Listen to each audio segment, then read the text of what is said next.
And boom, according to that, I am live. Welcome. My name's Hugo Simon. This is Tokyo Tonight. I made it. I'm wearing my 1980s muscle shirt today, partly to show off the guns and partly because my shoulders got so sunburned I can't wear anything on top of these at the moment. I'll show that. Yeah, I'm going to talk about. I ran a half marathon yesterday, my first one ever in Japan. I've run half marathon distance a couple of times in Japan, but I've never done a race. The only time I've ever run a half marathon race was in America. And yeah, I signed up to do one. I think I mentioned I was going to do it this week. I did it yesterday. It was it is fascinating, and I want to talk about it, so we'll talk about it. But I've got some photos and stuff, so I'll talk about that when we get to it in the thread. But among the many learnings, one was not just remembering to put sunblock on my head and neck, but also if I'm going to wear a singlet, to put it on my shoulders, because they are just can you really tell? You can't really tell from the lighting, but they're pretty sore at the moment. Also, it's really the first time I've been like properly sunburned this year. So yes, they don't have like solar cane like proper in New Zealand. You know, they've got people like me with my sort of Yorkshire complexion. So you know, they've got proper medical anesthetic for sunburn treatment. In Japan, you know, they literally just give you like aloe vera and this. But anyway, we've got that.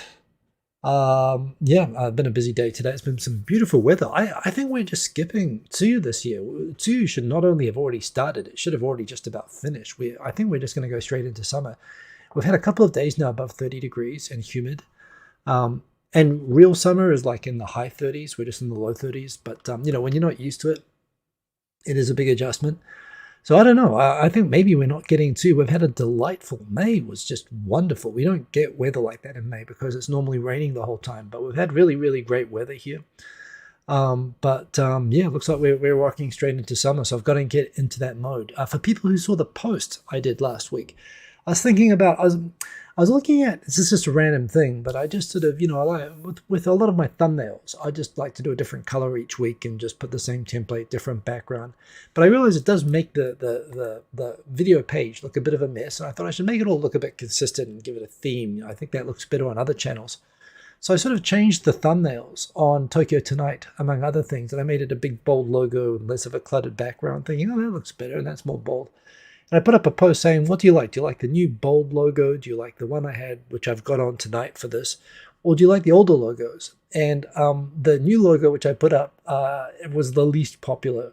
The most popular was just don't change anything. We like it just as it is. And the comments all said, no, we actually like the old one with like the cartoon character saying too many topics, not enough time, which is actually great. Someone gave that to me, and I'm thinking to bring that back. So I'm trying to digest it all. I'm curious. Leave some info in the comments on what you think about the, like for example, for the after party. I've kind of just picked a color and thought it makes the channel look better if I just sort of, you know, stick with a sort of a theme. Thinking maybe I'll vary it according to the type of music. It makes it easier for myself to see if I'm interested if it's drum and bass or sort of pop music or whatever. Maybe I'll do it that way. But yeah, let me know what you all sort of think with that. And with the current Tokyo Tonight thumbnail. I was thinking maybe it does look better. It stands out more, you know, when you're looking at like a videos page, if I just say Tokyo Tonight and have a less of a cluttered background, but you all seem to like it. So I put it back. But let me know. I mean, I kind of, better still. I mean, it's just a thing that got in my head. I just wanted to sort of tidy up the channel, just make it look nice. I've received, I mean, all the best thumbnails I've ever received were actually contributions that other people made, including the actual Tokyo Tonight logo was a contribution. So, you know, which I love and which I want to keep that, but just whether I do adjust the logo or something else, I'm just interested in that. But thank you for all the people that voted and left comments and all that sort of stuff.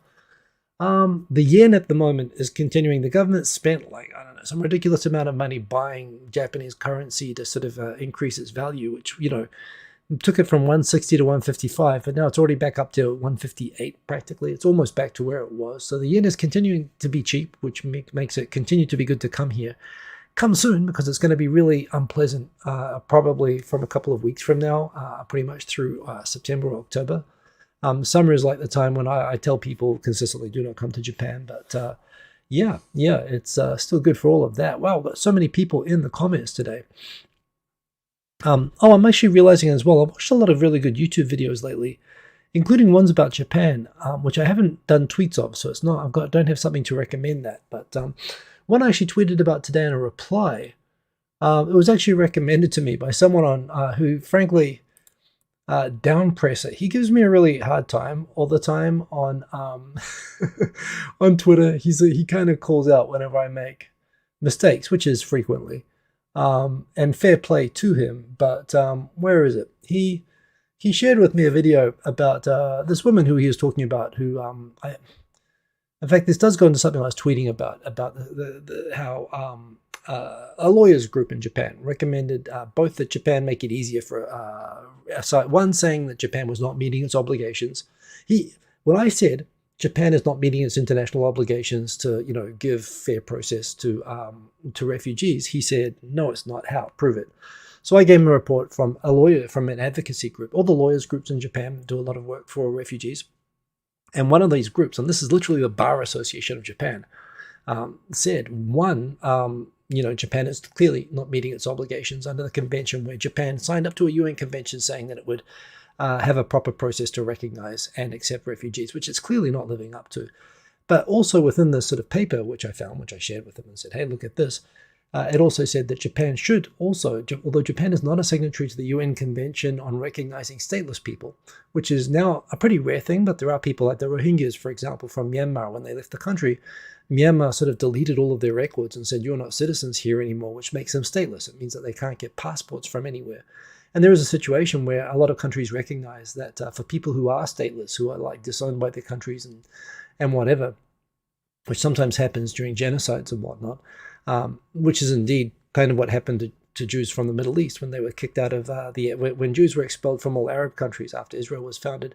There's a situation where there was a community of Arab Jews in Japan who were stateless for a long time and couldn't travel. And if they did travel, they had trouble re-entering Japan. And I was saying, hey, stateless, like these people. So these lawyers were recommending that if there are stateless people in Japan, there should be a procedure to make it easier for them to be naturalized, because it's kind of like, especially a big human rights problem if you're stateless. It's a situation that states should,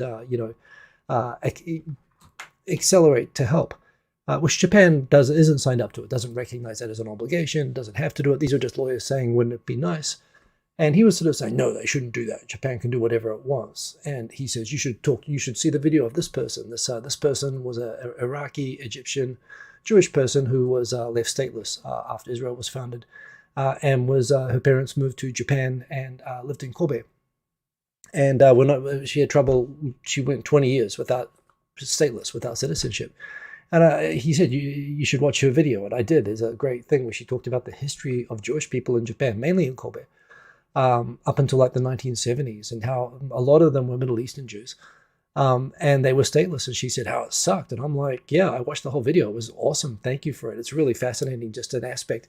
All the Jewish kids had to go to Catholic school. And this was like, old-fashioned Catholic school, where the school proactively tried to like convert the Jewish kids. Why would you send your Jewish kids to a school that's going to try to convert them? And apparently she left the school after like being there for like 7 years. After a debate where everyone agreed that if Hitler sincerely converted to Catholicism on his deathbed, he would be forgiven, he could go to heaven, but Jews can never go to heaven. Which, of all the things, this is after a discussion of the Holocaust. Most of the challenges seem to be from the foreigners by the sounds of it, but just a fascinating story. And so, yes, there's a great video, which it's in my replies. Jews of Japan, Harif, 18 July 2023. If you're interested in that sort of thing, it is fascinating. And it's also got just a fascinating part of the world, just on Mizrahi Jews, which are the Middle Eastern Jews, that were, most of them were kicked out when Israel was founded. They were sort of retaliated by expelling all Jewish people from a lot of Arab countries. So it's just a fascinating thing. Also, Unrest had made a video. He's putting out a lot of videos about the old YouTube community. He put one out about Miss Hannah Minks today. Not that there's a lot to say. I mean, Victor's already covered this, that she just got married and thought, screw you guys, I'm just going to live my own life, is what I understand. But he went into some detail. He's doing a bit of cataloging of the old J-Vlogger history, which I do appreciate. And there's some other videos. I haven't recommended those. I haven't actually put the links up for those, but I should do that at some point. But yeah, anyway, a lot of interesting stuff. It's been sort of great weather and everything.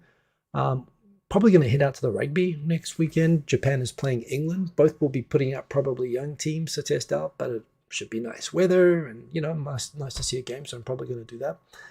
And all that sort of good stuff. But let's see who's in the comments and let's dive in, because I think with 2.5 Oyajis now and everything else, I think I think I probably have a lot of topics backed up. And I'm going to be doing an after party afterwards. But yeah, a lot to go through today. So we got in here, we've got Dan H once again beating DJay Sunnyside up into first place. But thank you for that. Thank you for the likes, by the way. I do appreciate people who drop a like in while they're watching. I've got 9 likes at the moment. But like I say, I don't monetize these. I do it. I accept all the payment is basically no ads, but I do take the like. So thank you for that. DJay Sunnyside up, good to see you. Respect there. Got Moy for our man from Nordics represent. For our man from Finland, we've got Yoni there. We've got I think it's in Japan at the moment, I believe. But yeah, we've got Lara. Great to see you. We've got Kerberos Tenshi. Musashi Mark, nice to see you once again in the live show. Great to have you with us.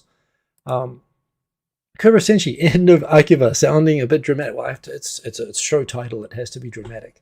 Unseen Japan talking about how Akiba's in decline. I skimmed the article, and by the way that they're defining it, it's always been in decline, and a lot of Tokyo's in decline. So yes, I think it's over dramatized, but that's sort of the whole point. We'll get to that. Yes, Dan H commenting, don't worry about setting up the show at the last minute, because as the BBC said, there's no news in Japan, which reminded me that there were 2 ridiculous BBC stories covering Japan the other day, which I posted up there. So yeah, Natalie pointing out there's got to be more walls blocking Mount Fuji, right? I mean, the BBC must be swept off its feet covering this country. And yes, indeed. Fujimidai blocked the view of Mount Fuji, and then they had to change their name to Fujiminai. Well, changing D to M is difficult, but it's only 1 letter. So yeah, it's actually that's a pretty well done there. Applause there to Kerberos Tenshi, well done. Got Quint Rankid, boom, glad that you can make it. Who else we got in here? We got Chris Jack, long time no see. Good to see you, Chris Jack. Nice to see you in the comments and great to have you with us. Kerberos Tenshi, heavy rain in Tokyo on Tuesday on Tokyo. Yeah, and there was some heavy rain last week, but that's real, like getting the gorilla rainfalls and stuff. That's really summer weather. Tsuyu is like just constant rain all the time. So, like I said, I still am not convinced that we haven't just skipped Tsuyu, which is kind of bad. Like when that happens, there's sometimes water shortages and so on. But yeah, we got Believe in Yourself. Nice to see you. Nice to have anchor points. Nice to be an anchor point. Good to have you in here indeed. Evolution instead of revolution. Well, it can be revolutionary evolution. It can be all of the things. Naruhito is visiting UK in 11 to 12 days. I think I saw some. I don't consider royal news to be reportable on any level, and I'm from even though the Queen herself or King himself doesn't probably even remember that he's actually king of other countries at the same time very often. He's actually king of my country too. Nobody cares. I mean, like I say, they could be, the best functioning monarchy just stands there, looks dignified, and does nothing. I mean, that's the purpose of having a monarchy. And as I've said many times, could be, a working monarchy can be replaced by a long-lived pot plant, and it would be much more efficient, less costly to taxpayers. It's only when they actually start doing things and saying things that they make problems. So, yes, while I think it's wonderful that Japan and UK are going to be friends, and the royal families will be meeting, and the Japanese cabinet secretary, I think, made a statement this week how to be such a historic linking of friendship between UK and UK to have the royal families meet. I mean, couldn't they both just exchange pot plants? Is my view on the whole thing. Not actually a Republican. I sincerely, as someone who's studied constitutional law in a country with the British monarch as head of state, the New Zealand system of constitutional law, based on having a crown that never does anything and it doesn't even exist in the country or even remember that it's actually the monarch of New Zealand, and no written constitution, and things work really well. It's a really good system. So I'm not actually, I guess I am a Republican, but Republic meaning not having a king.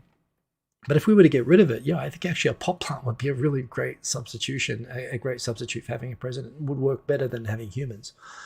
So Naruto's visiting the UK, and it should be an interesting time, but I still think it could be done better.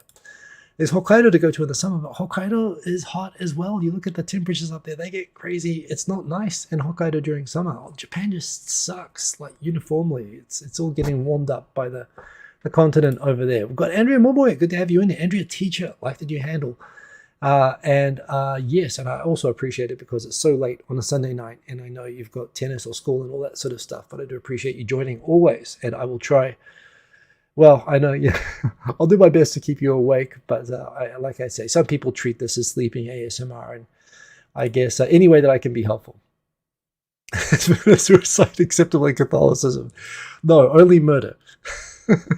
if I believe that, if I understand the doctrine correctly, but yeah, oh yeah, of course you can get an indulgence. That's the other thing. If you pay generously, you can do both. Well, I guess that you'd have to pay in advance for that, wouldn't you? I wonder what happens if you leave a donation. Can that cancel it out posthumously? I don't want to know. We've got Ida. Good to have you in here, Ida. A man from Denmark. Good. Wow, I do love the coverage that we get here in the chat. Shubhas, speaking of which, we got our man with coffee here from Panama. Great to have you, as always. We've got everyone saying kampai. We are, I was going to say caught up, but there are more comments. Waving. Pardon me, butter stocks. We have butter news. Butter's reaching record high prices in Japan. Fortunately, supply isn't. We're not being subject to rationing, but prices are record high, and people are screaming about it. And it wasn't me who said it, but it might have been. It might have been. So there is actually butter news today, but there we go. Got a man from NYC. We've got Sainted Sir. Great to see you there in the chat. And latest start on Monday, so excellent. Okay, so let's dive into the topics. Finally, it is 10:48. So many topics, so little time. So BBC coverage insisting that the third or fourth biggest economy in the world never has any news stories. BBC proved that they can find news stories in Japan because for example, they covered a music video that I covered myself in my tweets, but I tweeted more than just this week. And like I say, I wasn't like going for world impactful news, which Japan also kind of has. But yes, they mentioned this music video. In fact, just coming back a second, I am distracted by Dan H just because I just did a bit of a constitutional law rant. And before I talk about the Important Monkey music video, Dan H, you said they do nothing. They will do something if the US said, remember they kick out AU PM Whitlam in the 70s. The Queen didn't really do that. I mean, yes. So the Whitlam crisis is an artifact of Australia having a written constitution, and this is why New Zealand has a better constitution and the UK has a better constitution. New Zealand and UK have never had a constitutional crisis like the 1970s Gulf Whitlam crisis in Australia, because in Australia, literally the Australian written constitution says that the Governor-General has all the powers of the monarch. And when a partisan Governor-General, it's just supposed to be it's literally supposed to be a ceremonial pot plant. That's what it's supposed to be. But they wrote it down. And unfortunately, the Governor-General of Australia could read. And when they read it, they said, well, while my role is supposed to be a ceremonial pot plant, just like the monarch in the UK, they realized, I can actually fire the entire government if I disagree with their policy. It's literally like having... what's his face? Trump's vice president deciding not to ratify the election is literally what happened in Australia, because they read that they had the power to do it. And yes, while there are rumors that the Queen was not amused, didn't stop them doing it. And it didn't stop a months-long constitutional crisis in Australia. And the reason this doesn't happen in New Zealand or in the UK is because they never wrote down that they can do it. It's just presumed that you can't, and just don't be an idiot. Idiot is just one of the inferred clauses of the Constitution. But in Australia, because they wrote everything down, and there was no clause in the Australian Constitution that says don't be an idiot, people were an idiot, and it led to the Australian government being destroyed for months in the 1970s. It was ridiculous. So, yeah, I wouldn't give the Queen credit for that. I think that's a flaw in Australia's Constitution. Coming back to it. Important news. Mrs. Green Apple, name of one of Japan's most popular pop groups at the moment. They've been at the top of the charts with lots of songs. They released a new music video called Columbus, in which three characters from the band, one representing Christopher Columbus, one representing Beethoven, and one representing somebody else. They're all dressed up in cosplay, singing a mbop type Genki song. In an adventurous, fun music video where they go to a magical island inhabited by monkeys, and they teach them they teach them how to play musical instruments and to work, and they get them to work for them where they get to have fun while the monkeys pull them on rickshaws and so on, exactly like Christopher Columbus did. The video sort of came out like for a day, even by Japanese standards of ignorance, it was kind of like, you serious? And yeah, I mean, and remembering as well that the whole story about how Christopher Columbus became a thing. It was like a school project of some people in America in the 20th century, where they went through, and he wasn't even considered a significant figure until like the 20th century, when they decided to actually mark Christopher Columbus and thinking, oh, he was the person who insisted the world was round. But it turned out, even by the standards of the 15th century, he was an exceptionally bad person. They're like bad enough to be recognized in his time as a bad person. What he did on Dominica, the Santo Domingo, he did, it was bad. And having some Japanese musicians like dress up like him and convert natives that look like monkeys into people who work for them, I mean, it's still probably nicer than what the real person did, but overall just bad taste. And even in Japan, this got called out within a day. So this was one of the stories on the BBC that a band made a tone-deaf music video. The other story that they made was in the 1990s, when I came to Japan, when I was in New Zealand watching Japanese TV on videos. Yes, there was a reality TV show in the 1990s. By the way, a lot of reality TV shows that you like, American Idol, Shark Tank, a lot of these formats of TV shows you think probably come from America, they all come from Japan. Japan invented all of these show formats, including the convention of pretty heavily scripting and managing all of them, and then pretty much being 100% fake. The only difference is in Japan, the reality shows almost always have actual celebrities and talents participating in them. They don't allow general participation by people, and prize money is more limited. But all these sort of show formats, one of these was, I believe it was a segment on Denpa Shonen that they used to have updates from this guy who was forced to live in a room without clothes on for like a year. And so many of these things came out as being fake and staged. I never even assumed that this was actually real. But I mean, Denpa Shonen, I loved. It was a great show. It was okay that it was fake.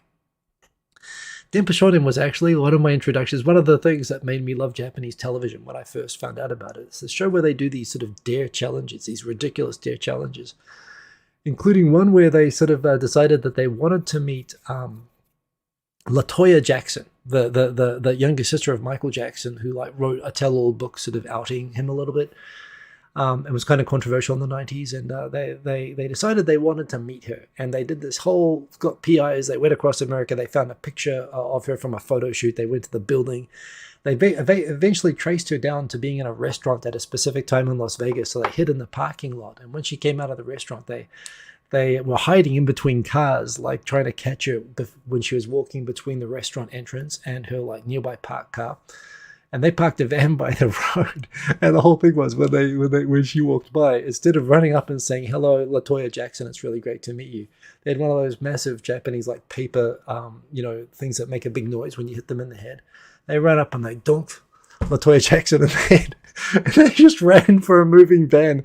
And they jumped in the van like the A-Team and sped away with her and her security running after them. They spent probably a lot of money on these things, and they were wonderful. This as well. How in the hell is this show from 1998, I think? One of the only news stories that the BBC could come up with on Japan for this week.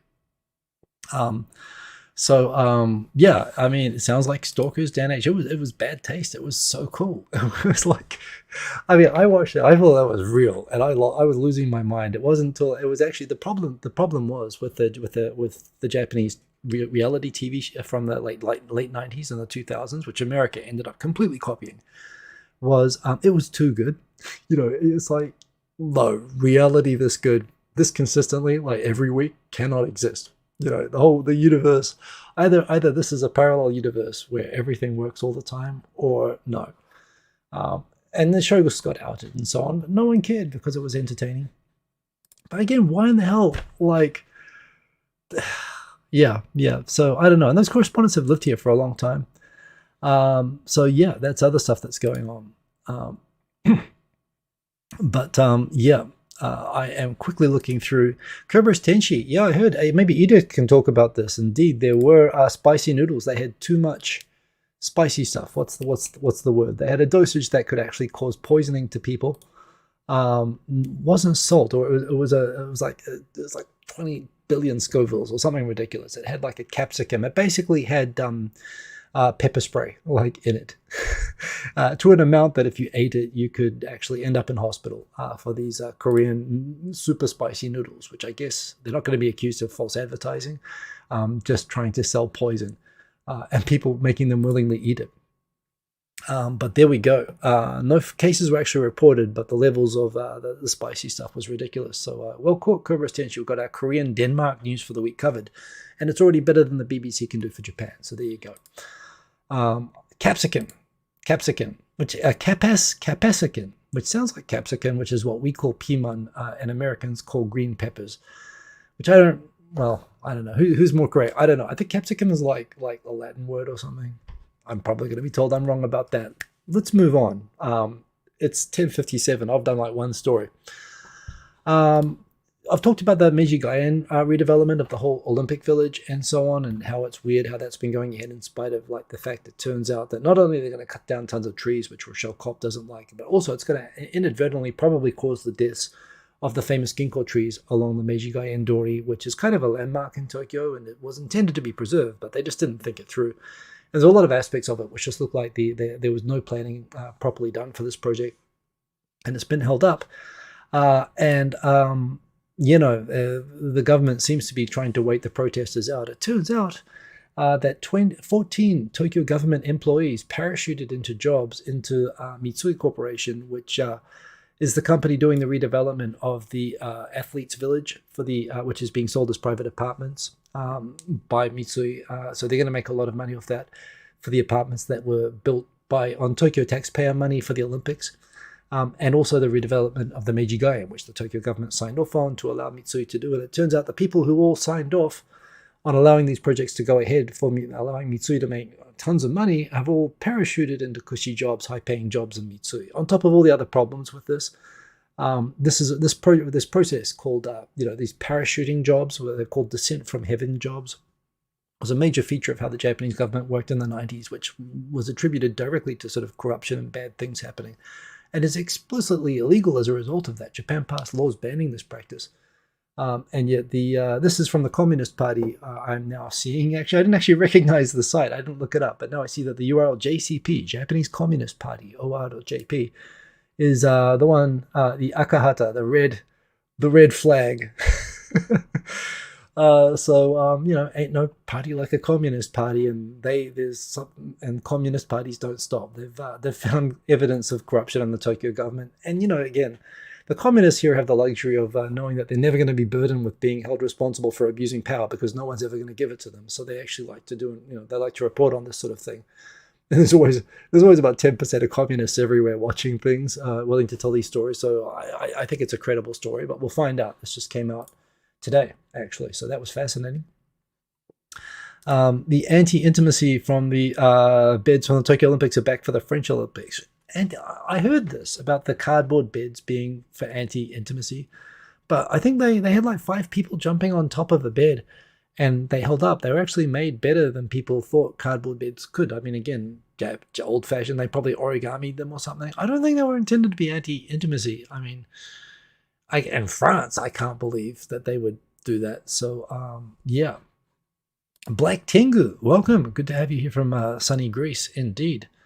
Anti-intimacy beds. They're beds made out of cardboard boxes that I think everybody joked would like collapse if people bonked on them, which, Olympics people famously do. But 5 people jumping, I mean, granted, these are Olympic athletes, and it's also possible, so, either the force of 5 or more than 5. Yeah, no, I mean, does that count as anti-intimacy? I don't know, but Yes. Anyway, that's a I've not heard about that for the French Olympics. I've heard that everyone's about to go take a crap in the Seine River where they're going to be holding events just as a political protest. So yeah. Good luck with the Olympics. I'm very glad that they're over in Tokyo. Interesting announcement here. The Pixar Art and Getty are making an AI generator trained entirely on licensed content, which as a lawyer, I would say, congratulations, good, you're doing the right thing, you're using licensed content. But then Hope from 2.5 Voyages last week reminded us all, even when it's licensed content, often it's that, hey, you know all that content that you gave us for the last 30 years to put on to allow you to put on the website, on our website, so we can put ads to it and collect like membership fees and so on. We're gonna steal all your data now and impose a license on it. If it's on the site, you're not allowed to take it off, and we're gonna sell it and make money off it, and we're gonna sell it as licensed content. And there's nothing you can do about it. And she pointed out there's a lot of vendors doing this, meaning that even if it's actually licensed content, it's not necessarily still ethical any more than it is just ripping art directly off the internet. It's maybe a step better if it's from a site that you manage, but again, if people are not explicitly doing this without knowledge that this is what the data is used for and consenting to it, there's an argument there, right? That they're making money off it in a way that you didn't consent to them making money off your copyrighted material. So, food for thought. Actually, I must admit, I was always kind of Hope did a great job explaining her objections, including in areas like this, which I thought were like, if I was the lawyer for these companies, I'd say that's what you should do. And she pointed out the problems with that. So fair play. Hope she did it. She was a great guest, and I think we barely scratched the surface of that conversation. So I'd love to get her back on. So that was a cool thing. We've got people talking about Indomie mi goreng is goated. I don't know what any of that means. I'm actually mi goreng. So this is like instant noodles. Auntie Liana from Yokohama. Good to have you in the chat, by the way, as well. Sorry. 5 people, that's too much intimacy. That's where I was starting to go, and then I realized I've got to stop. Yes, moving on. Blue Origin's New Glenn. I mean, the rocket stuff has been incredible. The Flight 4 of Starship was amazing. I mean, Elon Musk is a bag of genitalia, but his companies do great things. And SpaceX. The one thing I'm glad, not owning a Tesla or really giving a crap about Tesla. Teslas are fun to drive. I did enjoy the cars, but in terms of, I don't have any stake in Tesla, so I don't care if he gets $58 billion pay from Tesla. That's ridiculous. I think it was absolutely fair that there was a shareholders lawsuit against the decision, to pay him that much money. But at the same time, if he's getting that much money from Tesla, then he's just going to let the people at SpaceX, who are very clearly very good at what they do, make more rockets and stuff, which I think is a good thing. And he might even be less on Twitter, one would hope. So I think that's a good thing. I think pay him like $100 billion. I don't even care, if you've got the money. But in terms of space stuff, we've got the ULA rocket, the Centaur, Vulcan Centaur, that's already taken off, which is also awesome. And we've got this New Glenn rocket, which is going to be, as big as the sort of Starship and the sort of SpaceX stuff, which means we're going to have a ton of like private space stations where you have people setting up moon bases and like all the next few years. Like, it's crazy. This is like after being like, as a kid growing up in the 1980s, when the space shuttle was brand new, thinking that by the year 2000 we'd have a moon base and space stations, and by the time I was the age that I am now, that maybe there could be regular jobs and stuff in space and everybody could be an astronaut, and thinking like 5 years ago how like disappointing life had been in that regard, and now how of a sudden it's all like real. This is a super cool time to be alive. I do love that. So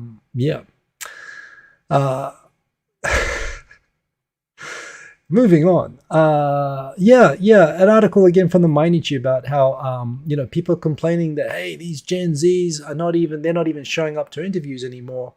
Never thought that had happened to me. Kind of just when you think of the history of how demanding and terrible employers have been of employees in the past.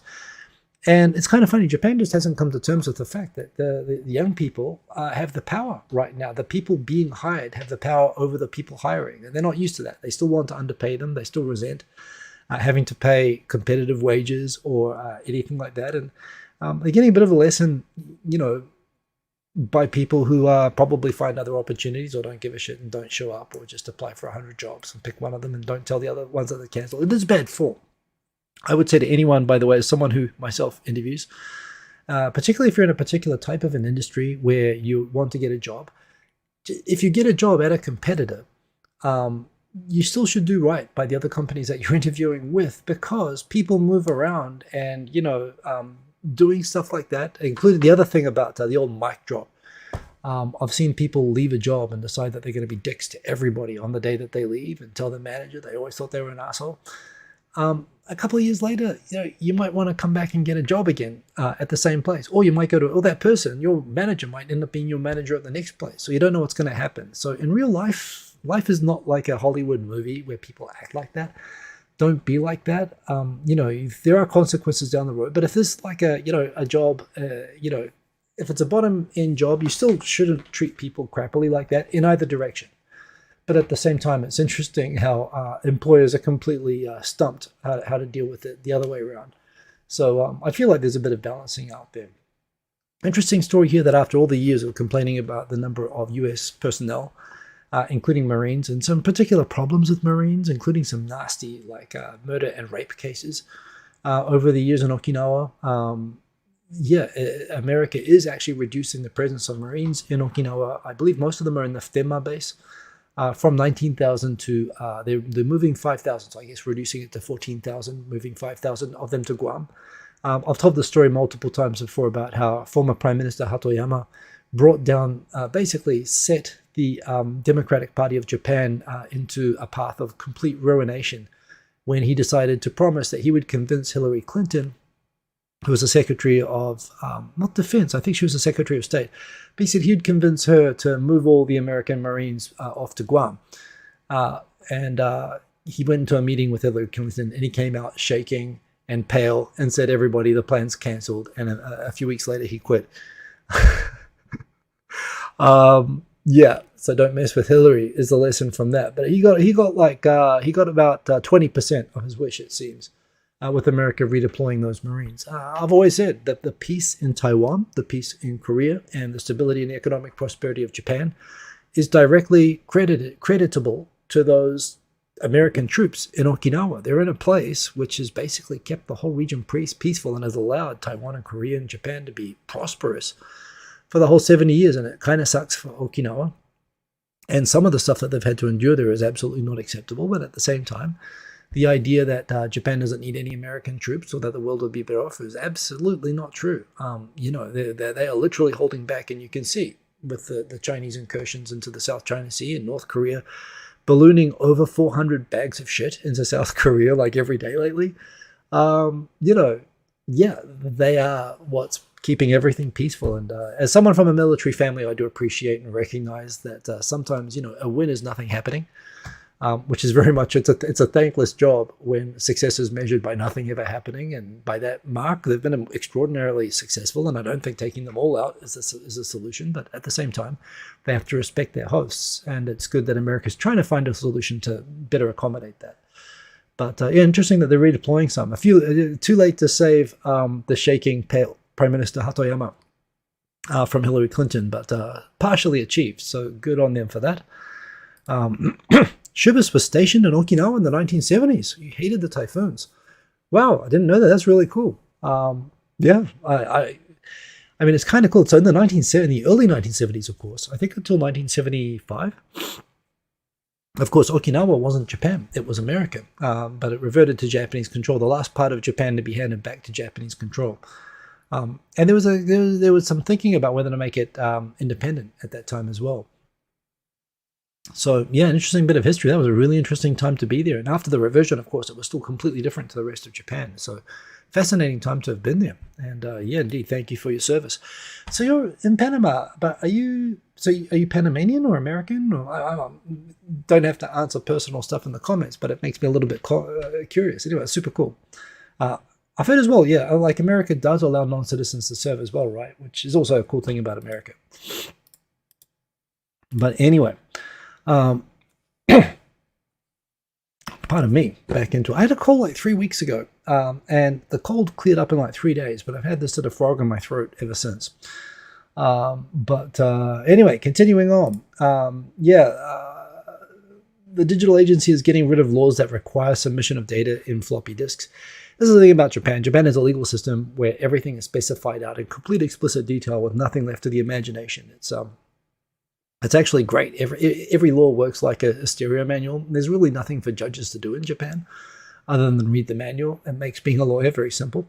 However, it is a problem when you specify what at the time seems like a good idea. When it's written in the 1980s and it says you should use a computer system, you should use an Apple IIe with 5 1/4 with the latest 5 1/4 inch floppy disks. That can seem like a very good idea in an age where everyone's using paper, promoting the adoption of technology. But those regulations don't get changed very easily. And when they stay on the books, they can actually inhibit innovation. I've worked with, in IT work, I've seen examples where countries have said, you must use the latest 16-bit, encryption. And now we have like 128-bit encryption. And those government systems in countries that have regulations that require 16 or 32-bit encryption are legally prohibited from upgrading their encryption standards, exposing them to hacking because they were too explicit in their regulations. But anyway, Konotaro, troublemaker, and not really politically powerful enough to really be in the running for the next go at PM. But actually, to me, I still think the most interesting guy in the LDP, and I hope he gets a shot at being prime minister because he gets stuff done, and he's good at drawing. He's an effective, at least, he's a relatively effective politician, especially from the LDP. So, yeah. What's wrong with Hollow Earth cards? Oh, you mean the punch hole cards? I mean, yeah, exactly. Same thing. There's a case where 10 years ago, it seems, this happened, but a whistleblower has revealed that in the entrance exams for becoming a civil servant in one of the local cities in Japan, found that they directly manipulated the scores of female applicants to lower them to reduce the number of women who got the job. Remember, this happened with the medical schools, some of the private medical schools in Japan. One of the private medical schools, well, it turned out this was happening all over the place, that women's scores were being artificially adjusted because the boards had found that there were complaints that women doctors would often leave for maternity leave, or they'd have children, they wouldn't be able to work as long hours as men. And so they felt it was just really better for everyone if they just handicapped all the women applicants for the university by 10% without telling them, so that more men would just get in than women. So literally, again, I've had people tell me it's outrageous that I point out that Japan is just 5 places apart from Saudi Arabia in the world gender equality rankings. Japan did improve this year, by the way. These rankings came out and improved from 125th place in the world to 118th. Still just ahead of Saudi Arabia, which also improved to about 125th or something. But, this is why. Because...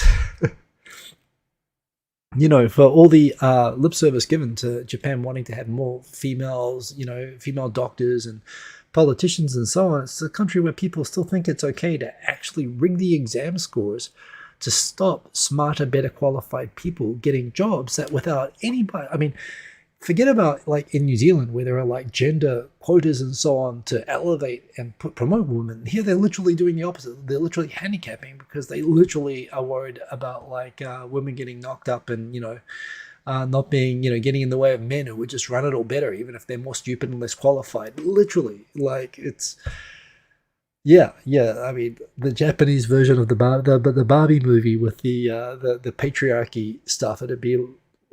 People would say, wow, this is much nicer than what we have. So, more stuff there. The new apprenticeship law, the apprentice trainee program law, which is liberalizing in all sorts of radical ways. Like they are going to allow apprentices who have been in Japan on these visas for more than a year to change jobs if they want to. And the reaction is Mainichi covering how a lot of rural employers, particularly farms and so on, where they do have problems attracting workers in Japan, where they see this as an employment thing, where they can't get employees to come and work on their farms and in their rural factories because they can't pay enough money. And they're saying, well, if they can change jobs, they're going to run away to the cities and we're going to have trouble retaining people. So this change to the law, where they pay the minimum wage in Japan doesn't apply to people on this apprenticeship visa. And not only that, there are numerous cases where not only have people shipped often from Vietnam to come and work on these farms and so on, cases in the past where they had their passports withheld by their employer. They were not paid at all, and they were not, or they were not paid overtime, or sometimes not paid at all. Physically beaten, raped, forced to have abortions, and when they ran away, the police treated the act of running away as an immigration law violation and would arrest and return them to the employer or deport them. So, you know, for all the abuses, no one running the program was ever, none of the people who were like involved in basically imprisoning and using them basically as slaves. I mean, literally the system where these people were literally not paid and abused and, you know, kidnapped and trapped and had their passports taken away. And the only law enforcement action on any of this was arresting the ones that tried escaping. I mean, literally like a slave system. And now that they've changed the law to better protect the human rights of the workers, the farmers are worried that, oh, if they get that, they're going to go for better jobs in the cities. How are we going to retain people if they can just change jobs? So, you know, one step forward, one step back. The system is improving to protect human rights, which they allowed to be abused under the system for like 6 years. I did have someone once on Twitter tell me, me calling this a slave system, and saying that those workers suffering this sort of abuse is an insult to people who actually suffered slavery. But, I mean, what do you...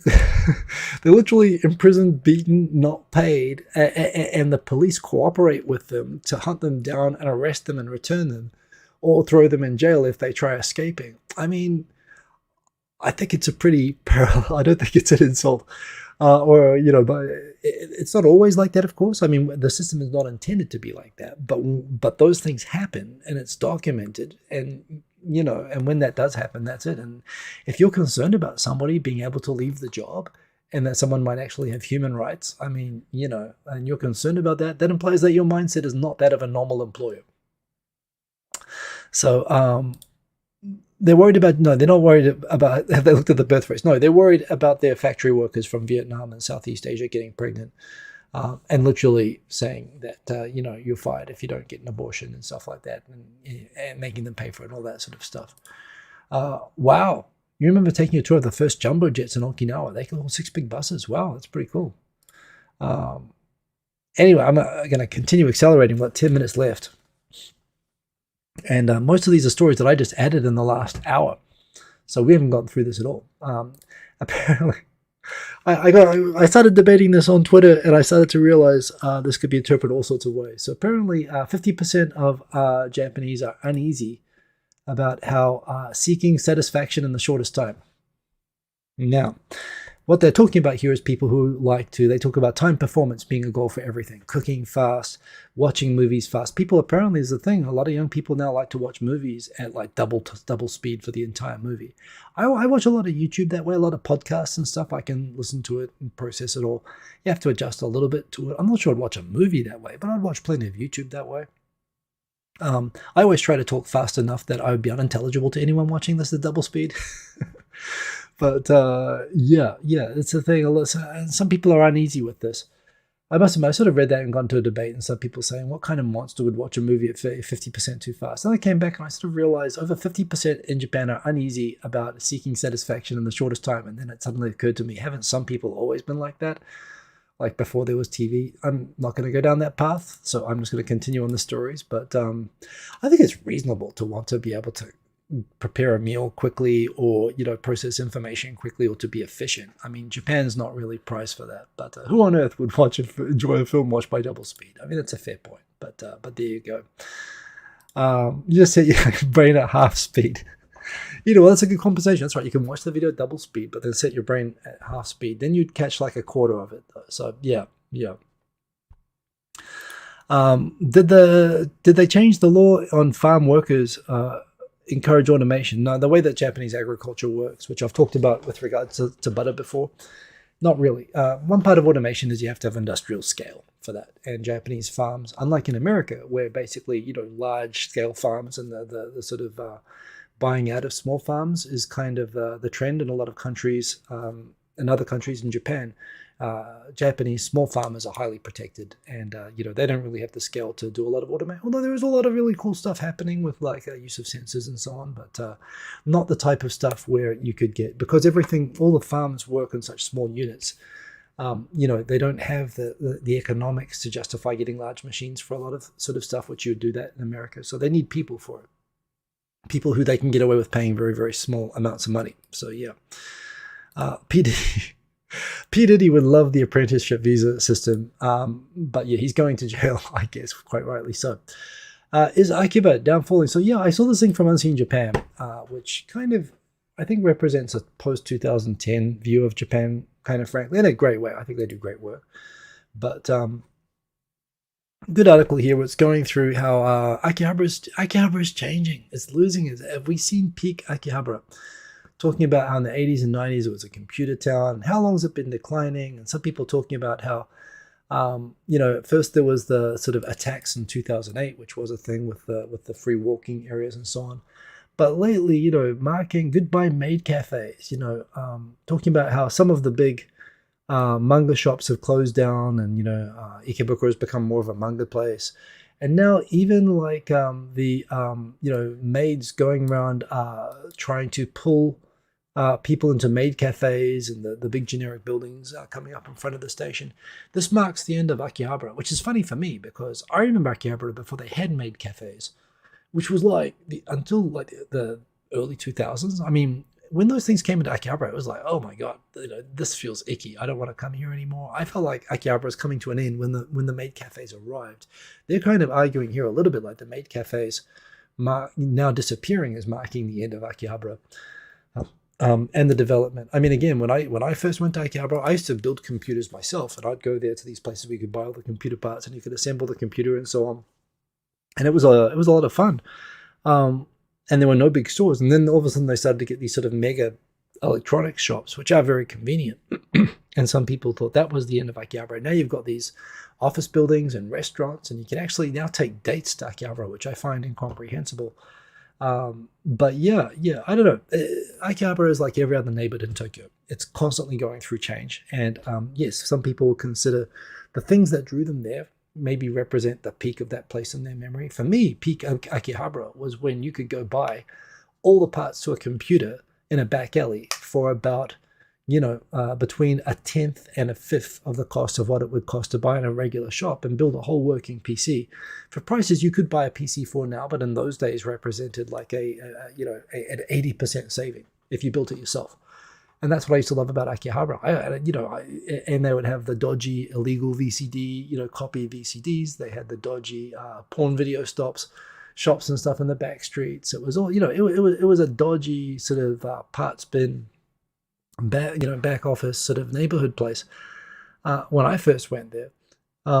And it keeps changing, and it's definitely gentrifying. It's getting nicer. It's getting to be a little bit more generic, sure. But I think everything is always evolving. That's the great thing about Tokyo. So I don't feel. Dan H pointing out, Akihabara just feels like it's full of hentai manga shops still, and it does. I feel like those things. In a way, I felt like Akihabara kind of became a cartoon version of itself, where it was almost like it was parodying itself, but then the parody became real. Like with the maid cafes, that was kind of like people used to make fun of people who go to Akihabara saying, "Oh, you must, want to have sex with pillows with maid cafe, covers on them." But then that's what like the whole place actually became, and so. And now it's changing again, and it's probably a good thing. But I really like the old. I like the old days. It still does have electronics component shops. That's right. You can buy rare chips for old stuff. Well, indeed, that's where those places would be. But it used to be that was the entire deal with Akihabara. Yeah, and again, you can do all sorts of stuff. So yes, I think that the end of Akihabara is exaggerated, but there we go. Oh yeah, there were two small earthquakes today, but 20 minutes apart. And there was actually a third one. There was one earlier in the day as well. So when you have these swarms of earthquakes, it's generally not a good sign. There have been a lot of quakes in Chiba, basically north of Tokyo. Since the big one in 2011, there's just been all the quakes which used to happen up in Aomori now happen in Chiba, which kind of indicates that's probably where the next big one is going to be, and it can be any time. And when you get a swarm of quakes like that, it's not a good thing. But there are two quakes today, so probably fine. But yeah. Well, they're not maybe disappearing, but they're certainly becoming less prominent. I think Ikebukuro is becoming a lot like that as well, which I also find, I don't know, that's never been my thing, so I'm kind of agreed with you, Black Tengu, but there you go. So yeah, look out for earthquakes, although that's always the same thing. running, I'll come back to that. So yes, running. I went for a half marathon yesterday. This might be all that I've got time to cover today. As usual, so many topics, so little time. BBC, seriously, all you could come up with was a 90s reality show and a shitty music video. That's all you could come up with for Japan. I need like 10 hours every week. Action-packed news. I mean, seriously, dudes. Including myself. So, yes, I went for a run. I have incredibly burned shoulders because I wore that and I put the sun cream on the wrong places. It was a really interesting experience. I was sort of reflecting today how I'm going to talk about this, thinking I'd have all the time in the world to talk about it. But let me tell you a little bit about running, since this is a show where I talk about things that whatever the hell I want to talk about. From the DJing thing, I always tell you, we set a BPM. I tell you a BPM, and we make music to that, and that's you dance in a certain way to different types of beats and so on. And I particularly like two sets of beats. I like 120 to 140, which is like house music, club music. And I like 160, 170, which is drum and bass music. But also at half that is also hip hop music. And that is the speed, that is the BPM that I run at. And there's an interesting thing when it comes to running. I mean, like when you're running properly, nobody runs to music. Like, nobody does it like it's aerobics or something like that, except me. Only I do that, and that's not the proper way to run, and you shouldn't do that. When you're running, you should adjust. You should adjust the rhythm that you're running at. For whether you're going uphill, you'll do smaller strides, and then you should do probably more smaller ones. If you're running downhill, you can stretch out. If you're feeling better or whatever, you should be adjusting as you go along. You shouldn't just be doing the same beat the whole time. But I like to do that, and when you're running at a certain BPM, it's not always fixed. If you're feeling really good and you're bouncing, I can run sometimes. You'll get a bit of they call it cadence, the BPM that you're running at.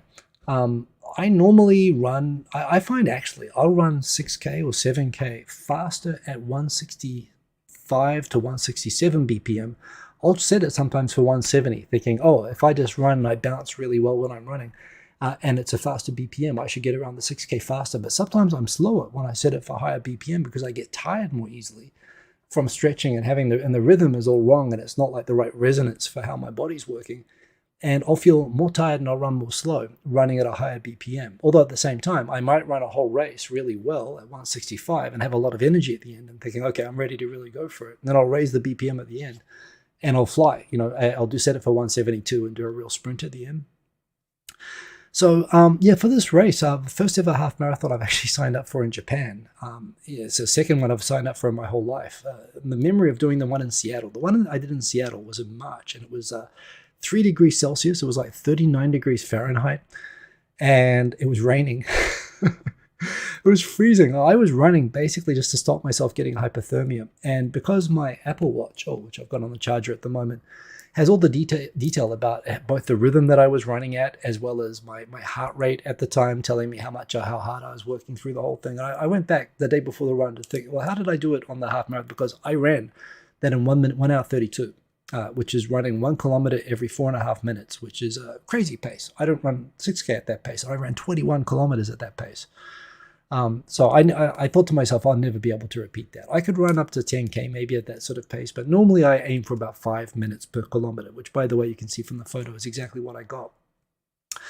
And so I was sort of thinking, well, it's going to be hotter, and I'm not as fit as I was when I ran in America. So I was sort of thinking the smart thing would be to aim for 5 minutes per kilometer. But if I'm feeling good, I might go for like 4:30. I might see if I can go for my best time, but we'll see how I'm feeling. So, when I was looking at my data for the previous run that I did, I started the race at 168 BPM, but I was feeling really, really good. So I kept increasing the BPM on the old run, and I was able to sustain it. And I ran basically the whole 21 kilometers at like 4.5 minutes per kilometer, the whole thing consistently. When I got tired at the end, someone ran beside me and started talking to me, and that sort of helped as well. But also my heart rate was at like you got heart rate zones. This is another thing I'll quickly explain. When you're running, normally you've got these zones. Zone 2 is generally running comfortably, like jogging, but not feeling too, like feeling comfortable while running. And that's normally, for me, it's about, with a heart rate, up to about 145, roughly, beats per minute heart rate. Up to 150 is fairly comfortable. And then above 150 is zone 3. And then above like 160 is where it gets into what would be called threshold, like peak. And, you know, I ran, normally when I go out for my runs, I try to run 80% of the run below 150. So I'm feeling comfortable. And then I try to run about 20% above 150, where I just push it a bit and I feel like I'm pushing myself. But when I ran this half marathon last year, when I got this incredible time, I ran the whole race at 170. Basically close to having a heart attack territory, which, by the way, proper athletes will run at 180, 190. But they're like 21 years old and their hearts can sort of sustain being blown up like a balloon for, you know, an hour and a half. I wouldn't really do that to myself, but it was kind of interesting. I could sustain for 1.5 hours, or, you know, 170 BPM heart rate and a 4.5 minute pace, which is very fast. Like I say, faster than I'd run a short distance. And I set this incredible time. However, so when I did this race, I thought, well, it's going to be hot. It's going to be 30 degrees and humid. So whatever that is, like 90 something Fahrenheit. And it's by the beach, and it was supposed to be raining that day, which I thought would be nice, but it turned out to be sunny and hot. And so I was thinking, and I wasn't as fit, so I was thinking, let's see how I feel. And so I went out and I was feeling good in the start. I was feeling all G'd up and I was listening to some good music, and I was running 169 BPM music, and I was running at that cadence on a fairly flat course. It was just an area around the beach. One thing about this race that I did on the weekend, other than it being sunny, it was also because in Japan they can't shut down all the roads like they do in America. So they just had us on a 2-kilometer circuit where we had to run like 11 laps, which honestly, another thing I like about running is I like the scenery changing, but the scenery couldn't change for this.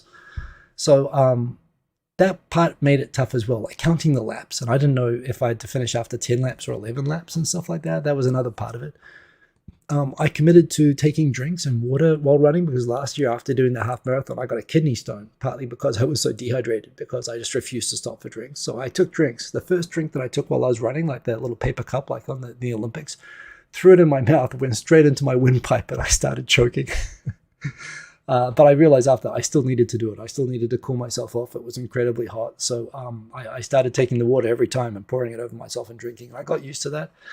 But yeah, my pace I started at 4 minutes 20. I started at faster than 4:30. And then every kilometer I got slower. And then when I got to 10 kilometers, I realized my heart rate was still only about 153. I was running much more comfortably in terms of my heart rate than I was in my last race in America. But the heat, it's funny, the heat was killing me. And I sort of realized, okay, this is going to be, I can't keep up this pace. And if I keep up this pace, I might, like get heat stroke. So I've got to slow down. So I changed my music from 169 BPM to 165 BPM. Which is what I normally run my jogs at. And sometimes I still run fast like that, but I realized I had to change it. As soon as I did that, my pace dropped from like 4 minutes 40 per kilometer to like 5 minutes 10. And basically there's the image of my heart rate, sort of my pace through the whole 20 Ks. Rather than being consistent like my old race, it started like this and it just went downhill through the whole through the whole thing. But I made a burst on the final lap, the final 2K lap. I turned the music up to 172 BPM. And I sort of went for it on the final lap, and that pulled me up to exactly 5.00 minutes per kilometer, which I wasn't aware of at all. That was purely unintentional, but I hit exactly my goal, 1 hour 48 minutes for a half marathon. So it went really well, but I took some lessons from it. One, I'm glad I made a point of hydrating and trying to keep cool. I actually ate and drank a ton after the race. So in spite of, I really should have lost weight after the race, both from muscle use and dehydration. The next day I weighed more, but that's because I ate so much after. And I drank a ton, of course. But by the way, I didn't take the camera on the run. This was from a warm-up, but it was on the course. It was really nice being by the ocean. Should have worn a hat. Should have put sunscreen on my shoulders, or probably covered my shoulders up. I regret that. Although it was nice running like this, it was nice getting covered in water. There were some taps beside the beach after the race. I just sat in the drain with the tap poured over my head, and I just let the cold water pour over me for about 5 minutes, and it was wonderful. But yeah, it was really satisfactory. I tell you, I was after 10 kilometers, I was absolutely miserable. And yeah, you feel terrible after it, but sometimes you feel bad to feel good. You sort of feel alive after it. So I think I am going to sign. It's nice to have the goal of having something to train towards. I run so much. It's nice to have something to make me think about how I train. So to your question, DJay Sonny said, yeah, I think I'll do another one. I must admit, I did this again thinking I'd do a few half marathons and then think if I'm feeling it, I might have a crack one day at a marathon. I feel like in my life I'm doing all this running. I should try a marathon once. What this told me wasn't even a half marathon is absolutely the limits of my ability to endure. You know, your feet get sore, your legs get sore, you get chafing. I actually brought protectors, nipple protectors, because they get chafed, and I didn't wear them because I thought, well, summer, I'm always fine jogging in summer. You know, it's different running in winter. But no, I needed them. I got sunburned, all that stuff. So, and I ran too fast in the beginning. I should have run a comfortable pace and lifted, but I got too carried away in the beginning. I ran too fast. So there's a lot of lessons I take from the one today, which makes me want to try it again when I'm feeling, it's going to take me a couple of weeks to recover from this. But yeah, no, I think I'll definitely do it again.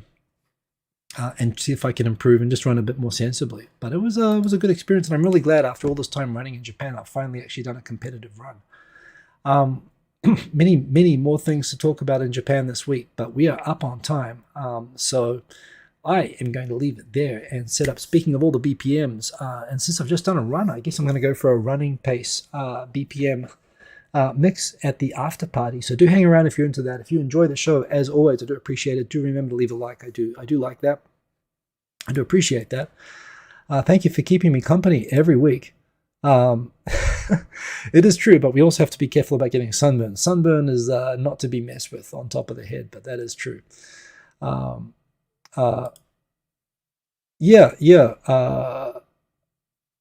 Well, 2 liters a day. That's actually what I'm drinking at the moment anyway. Ever since the kidney thing, that's what I've been drinking. So, yeah. And Yoni, I'm glad to hear that. I mean, it's a great hobby. And like I say, it's just I've been doing it for so long. It seems good to have a goal. But running fast really isn't the point. The point is just improving your health and seeing some scenery. It's just like going for a walk, only you're actually doing something beneficial. And the music, to me, enhances it as well. That's something that I like to do. Thank you for all the advice in the comments and whatnot. Great seeing you as always. I am going to set up an after party just now, so feel free to join me in the link over there. You should be able to see the link on my channel anyway. And thanks for joining me, and see you all next week. And remember, you can follow me on Twitter if you want to keep up with this. So yes, like if you like them. Boom, peace. Any stream.